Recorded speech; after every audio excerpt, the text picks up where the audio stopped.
Hello, আসসালামু আলাইকুম। কেমন আছেন সবাই? আশা করি অনেক ভালো আছেন। আমরা অনেক ভালো আছি। আজকে একটা ইউনিক ডিজাইনের রান্নার রেসিপি নিয়ে আসলাম আপনাদের মাঝে। হচ্ছে কি, রিসেন্টলি আমি এই ভিডিওটা আমার মোবাইল সামনে পড়ছে, তো আমি ভাবতেছি যে এটা আমি আজকে বানাবো। দুপুরে বিরিয়ানি রান্না করছিল, তো রাতের জন্য তরকারি রান্না করতে হতো, তার জন্য আমি এসে পড়লাম রান্না করার জন্য। মানে প্রথমে সবকিছু আমি কাটে কুটে নিলাম, অনেক সুন্দর করে দেখতে পাচ্ছেন। একটা ইউনিক রান্না করব আর দেখি কতটুকু পারফেক্ট হয়, তো সবাই দেখতে থাকুন। জন্য আমি প্রথমে 3টা ডিম ভেঙে নিছি, ডিমের মধ্যে মরিচ আর লবণ দিয়ে ঘুটে নিচ্ছি। আমি এটা ভিডিও করতেছি আর ভাবতেছি আল্লাহ জানে কিনা কি হয়। যাই হোক, এত চিন্তা করে লাভ নাই।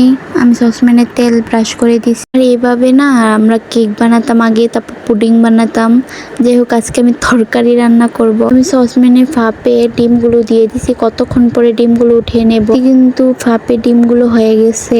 আমি এখানে একটা কড়াই বসিয়ে দিছি, তারপর তেল দিয়ে আমি পেঁয়াজ কুচি দিয়ে দিছি কতগুলো, এগুলো আমি লাল লাল করে ভেজে নেব। পরে আমি এখানে কতগুলো আলু দিয়ে দিছি। মেনলি আজকে আলু তরকারি রান্না করব, ডিম দিয়ে আলু তরকারি। তো ব্যাপারটা অনেক মজার, তাই না? থেকে কিন্তু অনেক ভাল লাগে। পরে আমি এখানে পেঁয়াজ কুচিগুলো দিয়ে এখানে রসুন দিয়ে একটু কষিয়ে নিচ্ছি।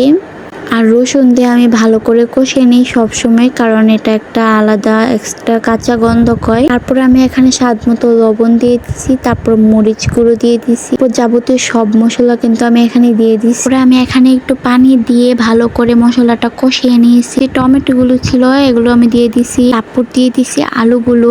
আর আমি ভিডিওতে যে কতবার তারপর করে নিজেই ভেবে পাই না। আমি এখানে তরকারিটা একটু কষিয়ে নেব, তারপর এদিকে চলে আসলাম। পরে এখানে দেখলাম যে পারফেক্টলি ভাবে এখানে ডিমটা হয়ে গেছে। আমি এখানে সসপ্যানের সাইড দিয়ে ছুরি দিয়ে মানে কাটার চেষ্টা করতেছিলাম। এদিকে আমার তরকারি কিন্তু ভালোভাবে কষানো হয়ে গেছে। এদিকে আমি এগুলো কেটে নিছি, আর একটু কাটতে ভেঙে চুরে গেছিল। যাই হোক, কোনো ব্যাপার না। সুন্দর করে কষানো মশলাতে আমি এখানে এগুলো দিয়ে দিচ্ছি। কিছু ভেঙে গেছিল, এগুলো দিয়ে দিচ্ছি। কাঁচামরিচ দিয়ে আমি এখন ডেকে দেব।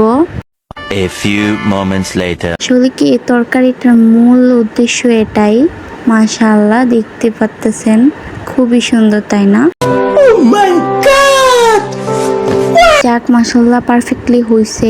আর এই রান্নাটা না আমার থেকে অনেক ইউনিক লাগছে, তাই আমি এটা ট্রাই করলাম। যাই হোক, আমি এখানে তরকারিতে কিন্তু ভালো করে ধনিয়া পাতা ছিটিয়ে দিচ্ছি। তারপর এখানে গরম গরম ভাতের সাথে কি মজা ছিল, যা বলার বাহিরে। তাও আবার নিজের হাতে রান্না করছি।